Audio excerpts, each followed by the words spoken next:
Hi friends, नमस्ते नमस्कार। कैसे हैं आप? आशा करते हैं आप लोग बढ़िया ही होंगे।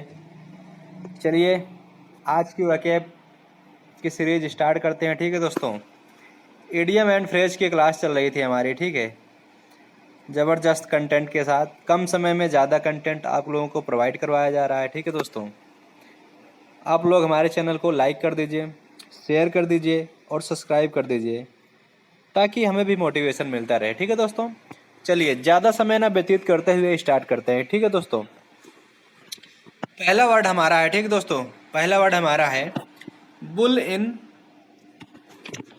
In China shop.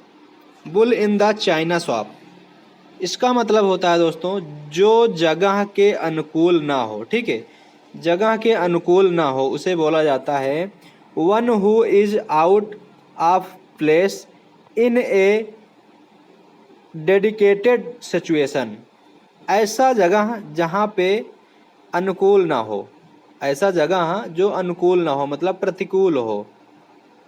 प्रतिकूल हो मतलब जो सूट ना करे, जिसे जैसे कोई कहीं कमाने के लिए चला जाता है। ठीक है, तो उसे पानी नहीं सूट करता है। ठीक है, तो उसे क्या होता है, बालों का झड़ना आदि समस्याएं स्टार्ट हो जाती हैं। ठीक है, उसे बोला जाता है bull in the China shop बोला जाता है। ठीक है, अगला वर्ड हमारा है स्टील ए मार्च। स्टील ए मार्च का मतलब होता है चुपके से लाभ प्राप्त कर लेना। ठीक है, कोई ऐसी कोई ऐसी लाभ मिल रही हो। ठीक है, कोई ऐसी लाभ मिल रही हो और बिना किसी के बताए, ठीक है, चुपके से लाभ को प्राप्त करके हम बगल हो जाते हैं तो उसे बोला जाता है चुपके से लाभ प्राप्त कर लेना।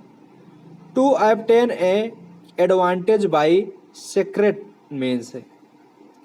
To obtain an advantage by secret means बोला जाता है। ठीक है, अगला वर्ड देखते हैं। अगला वर्ड हमारा है स्टायर ए फिंगर, कोशिश करना। स्टायर ए फिंगर का मतलब होता है दोस्तों कोशिश करना। जैसे एसएससी सीजीएल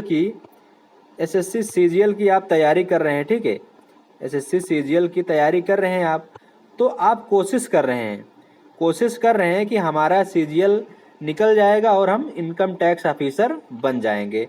तो इसे क्या बोला जाता है, स्टायर ए फिंगर या मेकिंग इफोर्ट। मतलब अपना पूरा 100% इफोर्ट आप 110% इफोर्ट दे रहे हैं। ठीक है, सक्सेस होने के लिए, तो उसे बोला जाता है कोशिश करना। ठीक है, मेकिंग इफोर्ट। ठीक है, अगला वर्ड हमारा है एट होम। एट होम का मतलब होता है आरामदायक स्थिति में होना। ठीक है, आरामदायक स्थिति का मतलब होता है कंफर्टेबल। जो कंफर्टेबल होता है उसे बोला जाता है आरामदायक स्थिति में होना, इसे बोला जाता है।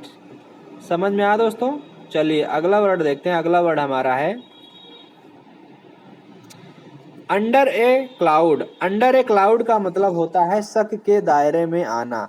शक के दायरे में आना का मतलब होता है अंडर सस्पिशियस। अंडर सस्पिशियस का मतलब होता है शक के दायरे में आना। ठीक है, जैसे कोई लड़का लड़की होता है, हाँ, प्रेम में अगर होते हैं तो अगर लड़का का मन शक के दायरे में आ जाए या फिर लड़की का मन शक के दायरे में आ जाता है तो क्या होता है, प्यार धीरे धीरे खत्म हो जाता है। तो वही बोला जाता है शक के दायरे में आना, इसे बोला जाता है अंडर ए क्लाउड या फिर अंडर सस्पिशियस बोला जाता है। ठीक है, अगला वर्ड हमारा है foot in mouth. Foot in the mouth का मतलब होता है गलत कहने के बाद पछतावा करना। गलत कहने के बाद पछतावा करना, इसे बोला जाता है to say something that one regrets later. To say something that one regrets later का मतलब होता है गलत कहने के बाद पछतावा करना। समझ में आया दोस्तों? अगला वर्ड देखते हैं। अगला वर्ड हमारा है pretend petered. Petered out. Petered out का मतलब होता है कमजोर होकर खत्म हो जाना। कमजोर होकर खत्म हो जाना, इसे बोला जाता है इंड वीकली। जो धीरे धीरे कमजोर हो जाता है उसे, मतलब कमजोर होने के बाद खत्म हो जाए धीरे धीरे, उसे बोला जाता है इंड वीकली। मतलब पेटर्ड आउट इसे बोला जाता है। समझ में आया दोस्तों। अगला वर्ड हमारा है on the cuff. On the cuff का मतलब होता है ऋण के रूप में, ऋण के रूप में। ऑन क्रेडिट बोला जाता है इसे। क्या बोला जाता है दोस्तों? On credit. जो अपना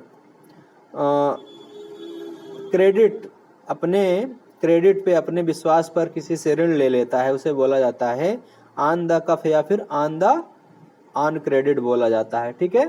अगला वर्ड देखते हैं। अगला वर्ड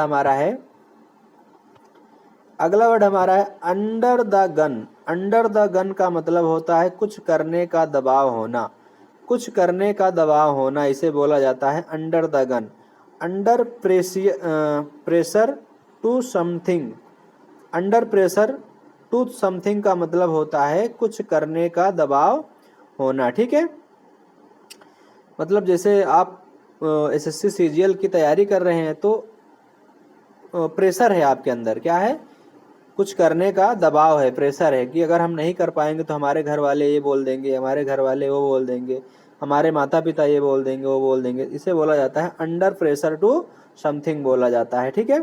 अगला वर्ड हमारा है to be on one's mind. To be on one's mind का मतलब होता है किसी बात को लेकर चिंतित होना, किसी बात को लेकर चिंता होना या चिंतित होना। ठीक है।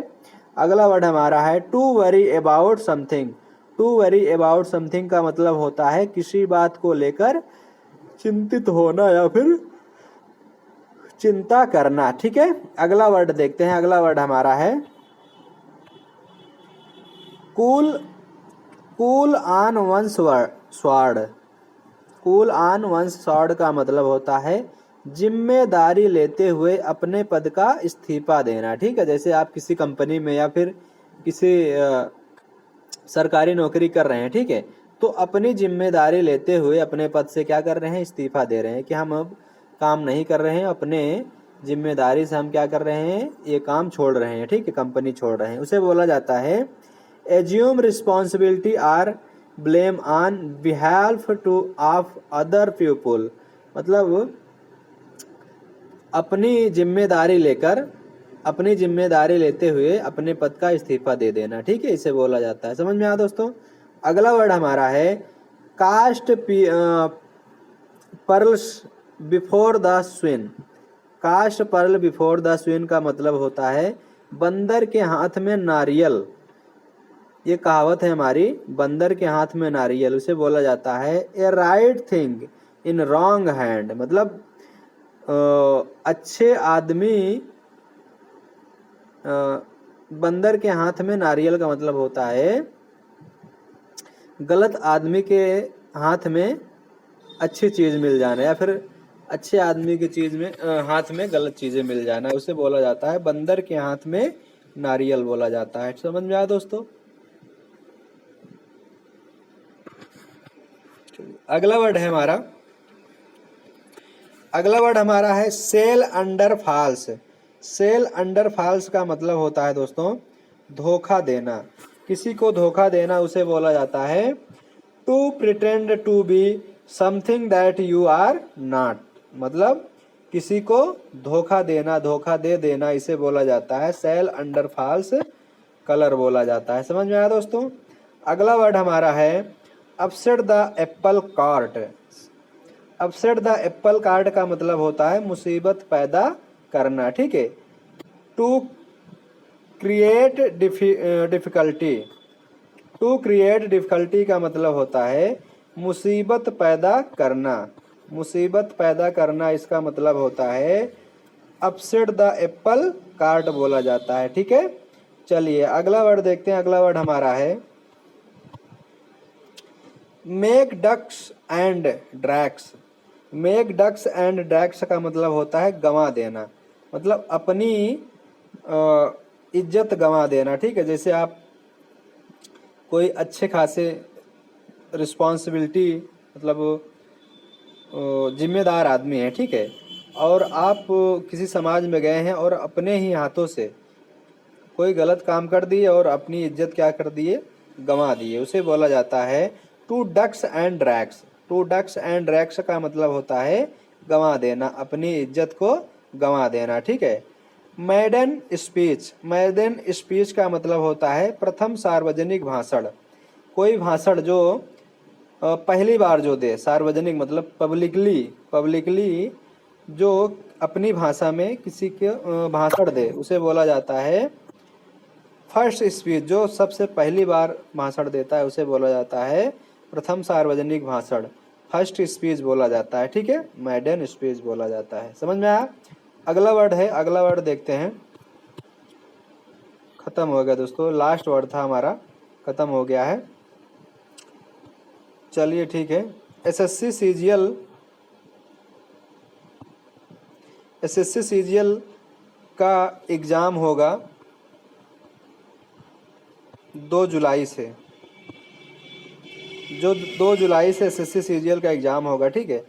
अब 50 दिन बचे हुए हैं, आप लोग केवल प्रैक्टिस पे ध्यान दीजिए, प्रैक्टिस कीजिए, ठीक है दोस्तों, और कुछ मत करिए, रिवीजन कीजिए, प्रैक्टिस कीजिए, ठीक है दोस्तों। और उसके पास एसएससी आजकल इतनी फॉर्म में चल रही है दोस्तों, इतनी फॉर्म में चल रही है एसएससी कि एसएससी सीएचएसएल, एसएससी सीएचएसएल मतलब 10+2 का, 10+2 का फॉर्म आ गया है, ठीक है दोस्तों, 10+2 का फॉर्म आ चुका है, ठीक है दोस्तों। आप लोग ऑनलाइन अप्लाई कीजिए, ठीक है, ऑनलाइन अप्लाई कर दीजिए, ठीक है, अप्लाई कर दीजिए, ठीक है, क्योंकि एसएससी चाह रही कि आप लोग इसी वर्ष क्या करें, नौकरी को लेकर ही माने, क्योंकि इतनी जल्दी जल्दी फॉर्म पहली बार आ रहा है, ठीक है। 1 महीने पहले सीजीएल का आया था, उसके 1 महीने पहले एमटीएस का आया था, इसका भी एग्ज़ाम करवा दिया इसने। सीजीएल का आया, जुलाई में एग्ज़ाम होगा। अब आ गया है एसएससी सीएचएसएल का, इसका एग्ज़ाम होगा कब? अगस्त में होगा, ठीक है।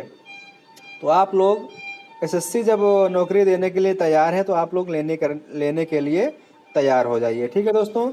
चलिए इसी के साथ आज की क्लास समाप्त करते हैं, ठीक है दोस्तों। आप हमारे चैनल को लाइक कीजिए, शेयर कीजिए और सब्सक्राइब कर दीजिए, ठीक है दोस्तों, ताकि हमें भी मोटिवेशन मिलता रहे और आपको फ्री में कंटेंट मिलता रहे, ठीक है दोस्तों। चलिए आज का क्लास यहीं पे समाप्त करते हैं, ठीक है दोस्तों। नमस्ते, नमस्कार, जय हिंद दोस्तों।